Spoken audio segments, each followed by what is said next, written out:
Good afternoon and welcome to the Midday News. This bulletin is coming to you live from the Joy 99.7 FM studios, Kokomlemle in Accra, at digital address GA0993341. Also live on Love 99.5 FM in Kumasi, affiliates across the country, including Pad FM in Damongo, Jubilee FM in Keta, and Sunshine FM in Boko. It's also on ABN Radio in London and around the world at myjoyonline.com. The news is brought to you by Telesol 4G, just a touch. UMB Bank, UMB Speed Up, DigiBank, let's go. Coming up in this edition, editor of news portal modernghana.com, picked up by national security officials, alleges torture with electric shocks while in custody. We'll get to hear from him. Meanwhile, Private Newspaper Publishers Association of Ghana say they will petition the president on the matter. We are going to petition the president through the sector minister officially about our concerns. Kumbungu MP Ras Mubarak describes plans to build new Chamber of Parliament as misplaced priority in clear departure from the positions of the leadership of the House. And patients seeking healthcare at health facilities in the West Gonja district of the Savannah region left stranded as nurses and other health workers union embark on a sit-down strike. I'm not feeling well, so I came for attendance. According to the receptionists, they don't attend to our doors today unless kids or maternity issues and critical like emergency issues. We'll get to details live also in sports. Now, ahead of Ghana's final group match against Guinea-Bissau tomorrow, head coach Kwesi Appiah says Christian Atsu is a major doubt, but expects defender Jonathan Mensah to pass a late fitness test. And later, we hear from a group of young men who have dedicated themselves to cheering underdogs to beat so-called big schools in the ongoing National Science and Maths Quiz. We are to create a group called Against Supporters Union to support the lesser schools so that they can make it to the quarterfinals or to the semifinals, so that at least some of the big schools can fall. We have all that and more coming up here on the Midday News with me, Emefa Apo. Do stay for details shortly.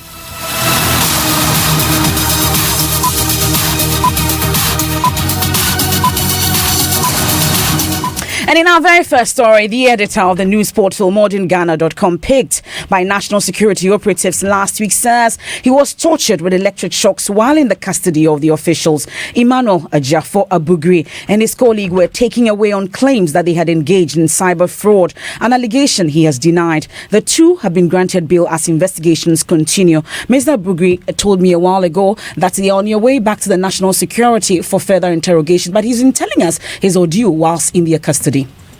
Yes. Actually, within the week, we published a story, an opinion piece written by one Constant Kwabeng, which came into our inbox and then we published as an opinion piece by one Constant Kwabeng. Then later, another one came in the form of a press release by a group led by the same Constant Kwabeng, which we published as a story. And then we attach the full press release, as an evidence and backing the story, because that's the normal thing we usually do. Then, within the week, last week, we had a call from National Security. Asking us to put the two articles down, which we obliged and put the articles down. Immediately you were asked to? Yeah. Okay. What reasons did they give for asking you to pull down the article? Sorry? I'm asking what reasons were given for you to pull down the article. It was my colleague, called an editor. So he was the one, because I took over not long ago, so they didn't have my number. So he has been in the system for years, and he has been working there for years. So they had his contact. Mm-hmm. So they called him, and then they ordered him that, they told him that, look, your story, the story you published, blah blah blah, on this one, the two stories you published on us on the Abekandaba should be pulled down, which we did. Okay, so let's fast forward after you were picked up. We've been looking for your whereabouts for some time now since you were picked up. So what happened after you were picked up? Yes, so actually, I'm meeting my boss. Can you hold on? Let me. So when they picked us, they took us. They covered our head with the polythene bags, and then took us. All we know is that we're in a building.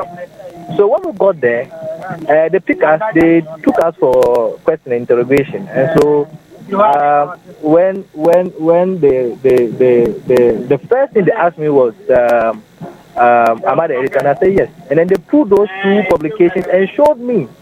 And then they were asking me, who is that Constant Kwabeng? And I said, oh, yes, I published that story. And then they asked me, so am I the one who wrote it? And I said, no, I'm not the one who wrote it. And they said that if I'm not the one who wrote it, then who wrote it? And I told them that it is the Constant Kwabeng guy who sent it to us in the form of an opinion piece which we published. And they asked that, do I know the Constant Kwabeng before publishing the opinion piece? And I said, I don't necessarily need to know you before publishing an opinion piece. So he himself is in there. You can call it an opinion piece and we will publish. Once it makes sense and it comes to our territory, we will publish it. But then when we publish opinion piece and articles, we put disclaimers there. You understand? So it was purely about those 2 publications. The one as an opinion piece, and then the one which is a story. And they wanted to know who that Constant Kwabeng guy is. So I don't know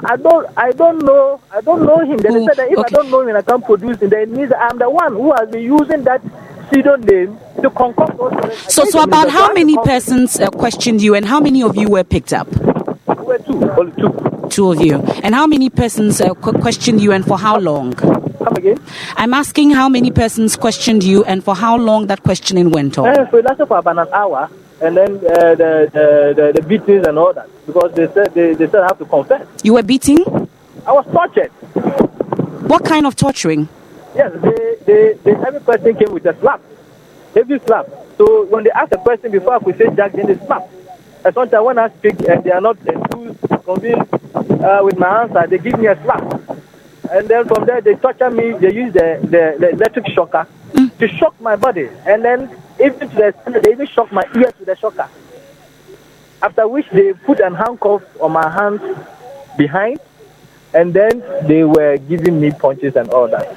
And all this, you don't... And from there, they made me go to the military style, where I have to lean against a wall with my legs up, with my hands down, as if I'm doing a press up. Then they gave me a huge slap on my back. Then I fell. Then one guy used his elbow and then straight on my backbone. He hit it and I fell down. And then, the backbone controls the nervous system. So the breathing and everything passed through there. So it controls your breath and all that. So actually, I lost breath for a while, so I had to open my mouth and gush in air so I could survive. And I cried like a newborn baby, telling that I am innocent. I don't know the Constant Kwabeng guy. And then the second story was actually a press release which we published. So after all this torturing, when finally were you released, and how did that happen? So actually they took me on Thursday and they released me on Saturday morning. And so on Saturday morning I was there. And then I was there, and then they came and called me that, look, they have to release me to go. They have to bail me to go. So they gave me my shoe, my belt, they took my phones, they took my 2 phones, my tablet, and my laptop. So when we got there, they collected the password. So I gave my phones to them and all that. So after going through, they didn't see anything. Then when they were releasing me, they gave me the phones and my tablet. But my laptop is still with them as we speak now. But you are accused of hacking into systems of corporate bodies and your competitors. Is that the case? When they were interrogating me, those issues of hacking never pop up. Okay. Now, if they are saying that I hacked into their system, when they came to our office and raided, what communication gadget did they pick? And when they went through my laptop and my phones, which hacking software did they see? So you have the ordeal of Emmanuel Ejafo Abugri. He's an editor of the news portal modernghana.com. As we speak, he's back at the National Security Head Office for further interrogation. As and when we pick up any more information, we'll bring that to you. Meanwhile, a lecturer at the University of Education, Winneba, Al-Hassan Salifu Bawa, has been explaining why he thinks the publication that the 2 were arrested based on his article is misinformed. He spoke on the Super Morning Show. The national security, during and just after the arrest, they never issued a statement as to the reasons behind the arrest. It was, I think, just some conjectures or something like that from some media men who assumed that was the position. But I think when that misinformation spread around, the National Security Ministry came out with a statement to debunk that, because they categorically stated that the arrest was due to some kind of alleged cyber attacks on some of you people, because they said some other media houses, so which means that Joy could have been one of the targets. And so I think the publication that they were arrested based on my article, it appears to have been misinformation. I stated, because at that time the ministry hadn't come out with the reasons for the arrest. And so based on that misinformation, I think I also fell for it. And so I didn't even declare that they should come and arrest me.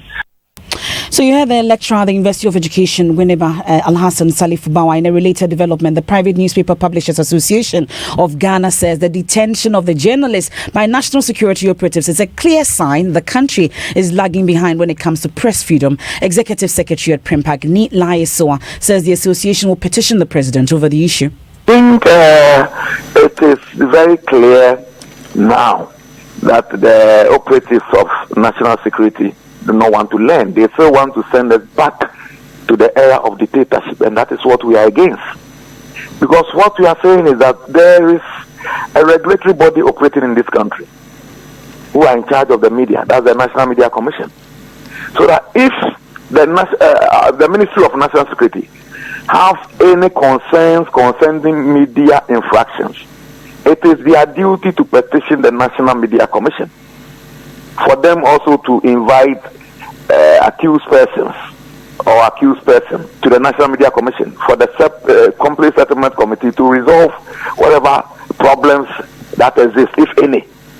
But looking at the way they went about the whole operation from Thursday night, arresting people and detaining them. No, this issue about detention of media men and women, I think that era is past, and that is our beef. You heard that Ni Layesoa, he's Executive Secretary at Primpak. This is the Midday News here on Joy 99.7 FM, also live around the world on myjoyonline.com. Now let's move on to some other stories. 3 persons charged over the kidnapping of 2 Canadian women have accused officials of the Bureau of National Investigations and the police CID of torturing them over the past 3 weeks. They have pleaded with a judge hearing the case to either grant them bail or have them moved to another facility. Joseph Akable was in court and joins us on the line. So Joseph, give us details about the kind of torture that was meted out to them. So the first accused person, Romeo Agalo, informed the court that he was forced to sign a statement confirming actions he did not engage in. He said he was beaten and forced to admit to those statements. He said he was not totally innocent of the allegations against him, but additional facts have been added and filed in the documents before the court, which he was forced to admit them under duress.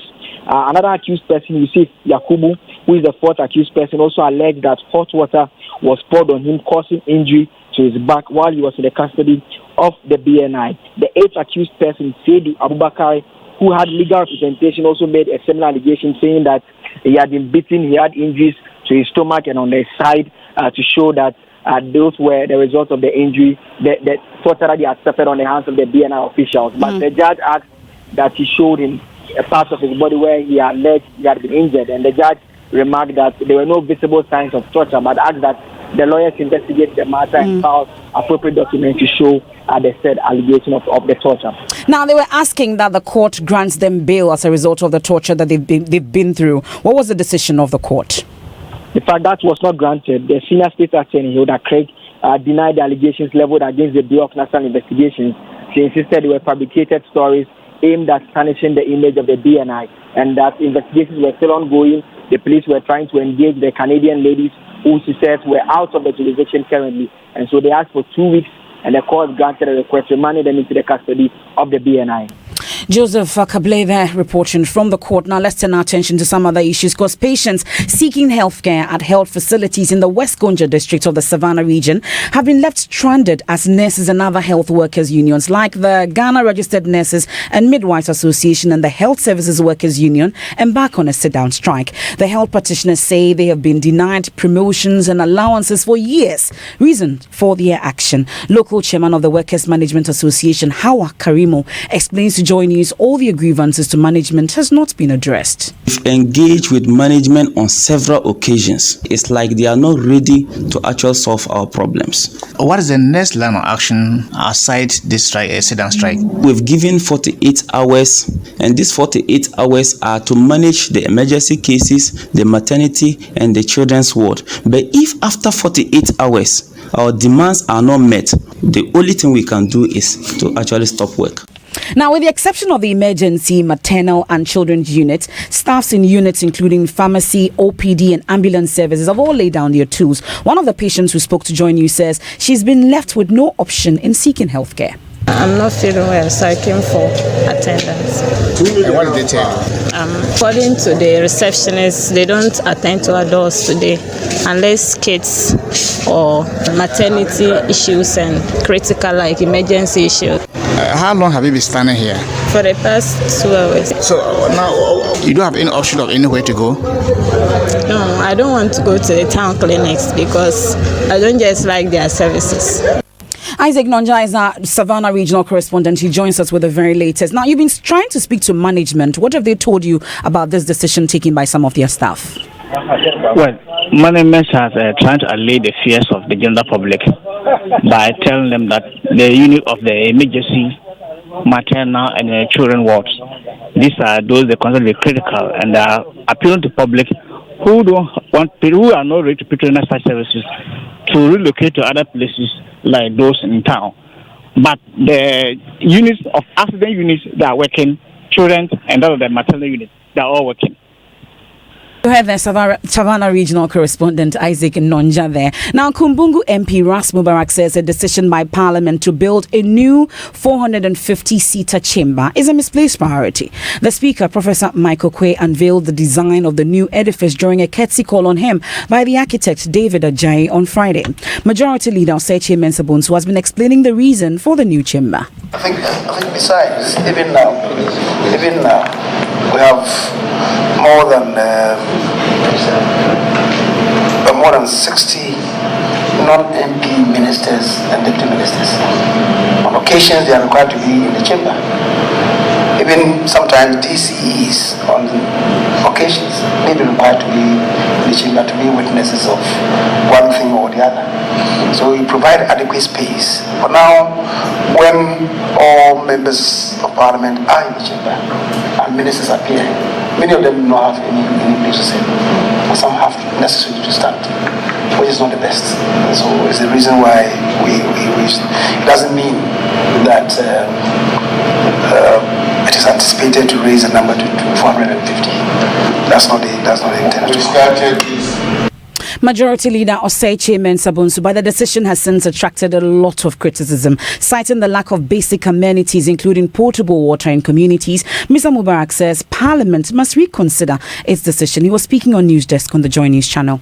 What is wrong with the current chamber? If it's not broken, why must we attempt to fix it? And to think that we are even contemplating on building a chamber to take up 450 members of parliament for the future, for me is an outrage. We're a very small country, and even if the population of Ghana in the future reaches 50 million, this country does not need 450 members of parliament. And I think as a country, we seriously need to get our priorities right. We don't need it, and what would be our explanations to our constituents who need amenities, who needs roads, who need, water, who needs school? This is not something that we ought to be entertaining, and my position is that it's an outrage. Already there's a collapse of trust in politicians, by the public, and people are wondering whether we are getting our priorities right.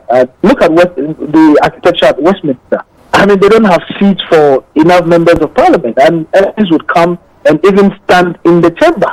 Kumbungu MP Ras Mubarak. Now, the Electoral Commission says altercations between NDC and NPP at their Sokore Mampon Center of the ongoing limited registration exercise will not affect it. The MP is being accused of physically assaulting a woman who claims to be an MPP activist after she forcibly removed the veil of a lady accompanying the MP to the ongoing limited registration exercise. The woman, who identifies herself as Imma Canadian, said she suspected the lady in hijab was a minor.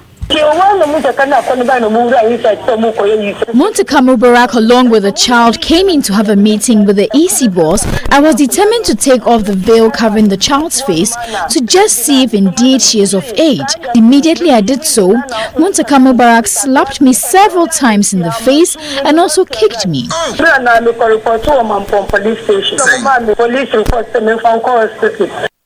But the Ashanti Regional Wing of the National Democratic Congress has denied the allegations of assault against the Asawase MP Muntaka Mubarak. Secretary Kwame Zu tells Joy News the allegations are totally false. It's a false claim. There was a skirmish at Asawase on the third day. There was some misunderstanding between the NDC agents and the MPP agents, and coincidentally the Member of Parliament was available at the time. And then in the ensuing miscommunication, it degenerated into a scuffle that you cannot readily identify who was hitting who or who was pushing who. So we were surprised to discover that later a lady had lodged complaint with the Ghana Police Service that the Honourable Member of Parliament had assaulted her.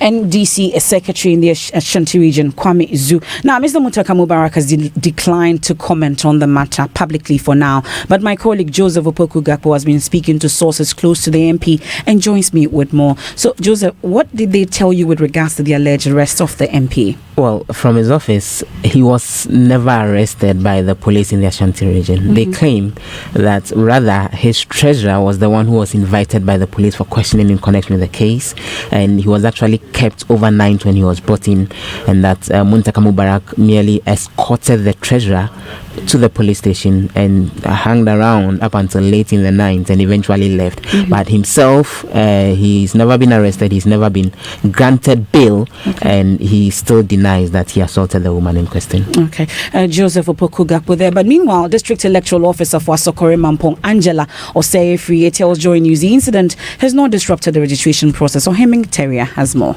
Long, winding queues characterize the exercise at the registration center, where security deployment has been heavy. Potential applicants looking frustrated say they have been compelled to spend days struggling to register. Well, seriously saying, it has not been easy. If you are able to register, you have to come and sit for about a day or 2 days. Even if you come and you get up from your chair, someone will come and sit to say, when I came, you weren't here, so I'll sit. Suspicion of each other over manipulation of the system. Party representatives spend the night at the center in the name of monitoring. The Electoral Commission says it is focused on executing its mandate, as District Officer Angela Osei-Free echoes. The incident happened outside our premises, and even at that time, we've closed registration to us after 6 p.m. So actually, the officials who were inside our premises, and the incident happened a few meters from our office. So what actually happened over there, I can't really tell because I wasn't there myself. But it's not having any negative impact on it. As you can see, every day the number keeps on increasing. Everybody comes to come and register. So that clashes have not brought any negative impact on our registration process. Everything is going on successfully. You see, as Asawase is a constituency that is heavily populated. That is the reason why I don't think the political parties have any hand in it. From Kumasi for Joy News, Hemming Terrier reporting. We'll take a quick break here on the Midday News. Our top story editor of the portal, our news portal, modernghana.com, narrates his harrowing ordeal, including electric shocks while in national security custody. We'll also hear from the Private Newspaper Publishers Association of Ghana. They say they will petition the president over the matter. And still to come, we hear from a group of young men who have dedicated themselves to cheering underdogs to beat so-called big schools in the ongoing National Science and Maths Quiz. We're to create a group called Against Supporters Union to support the lesser schools so that they can make it to the quarterfinals or to the semifinals, so that at least some of the big schools can fall.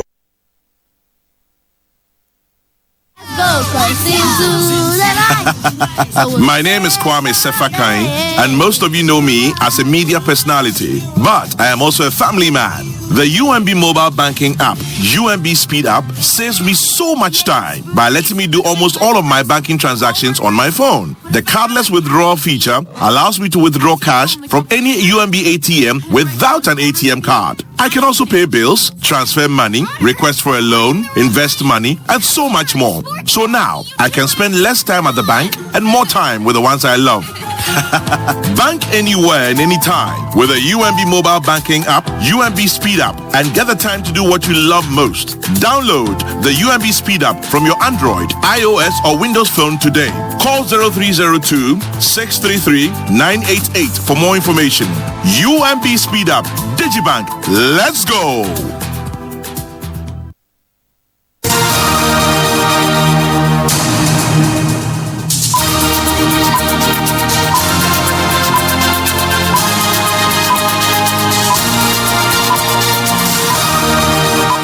And just in case you were wondering, nothing has changed. The calculation is still underway. But we have the latest from the world of sports. Ridwan. Do we have science and maths quiz today? Yes, we do. I think that should be one of the questions, problem of the day for the schools to calculate.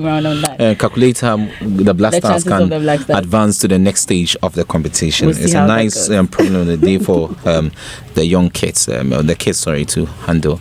But we've got something from the Africa Cup of Nations still on Black Stars campaign, and there is news that Christian Atsu is a major doubt for the Black Stars final group game against Guinea-Bissau tomorrow following his injury in the game against Cameroon on Saturday. Atsu is set to undergo further checks today after initial scan yesterday. Also, Jonathan Mensah had a muscle strain in the Cameroon game and has also taken a scan to ascertain the extent of the injury.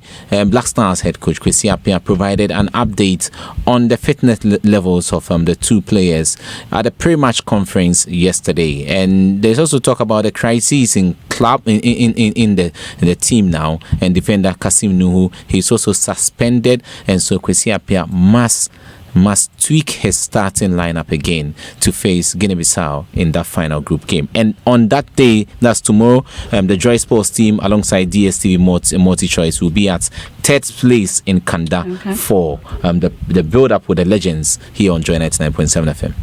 That's Ridwan with the latest from the world of sports. Now, residents of the Otu regional capital, Dambai, are drinking from the Oti River, an untreated source of water close to dumping site. Unfortunately, residents say they have no option as there are no potable water sources available. Those who live miles from the river are faced with paying exorbitant charges to water distributors to get water for their domestic chores. As part of our Safe Water project, my colleague Henry Kwesi Bedu visited the capital and filed this report, and it's read to you. It is a beautiful morning here as the sun rises over the horizon of the Oti River at Dambai. People are carrying pans and gallons in search of water. A tributary of River Oti is the only source of water here. It looks badly polluted. The task of collecting water here falls on women and children, especially girls. The river water is brownish, literally muddy. Residents here say the situation is dire. Akusua has lived at Dambai throughout her life. This is the only source of water for the people of Dambai. The problem is whenever it rains, the running water carries human and livestock excreta into the river.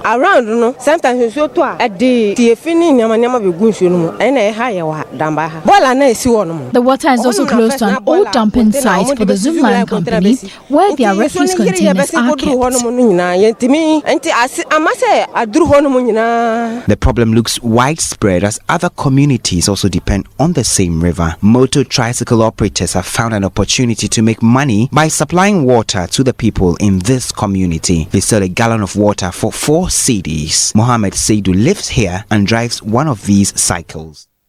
Henry Kwesi Bedu's report there read to you. Now let's do some national science and maths quiz. Hopefully they can solve that problem of the day as to whether the Black Stars can qualify by competing schools in the national science and maths quiz. Sometimes ride on the support of the old students to win their contest. For less endowed schools, what they do not enjoy much is that privilege. There's always a shoulder to lean on when the going gets tough. 2 old students of Presec Legon and Asin North College, Prince Achi and Brighton Mwako, are part of a group of young men who have dedicated themselves to cheering underdogs to beat the so-called big schools. We can hear from them. Normally, at first, all the big schools used to, at least maybe in the quarterfinals, we see all the smaller schools.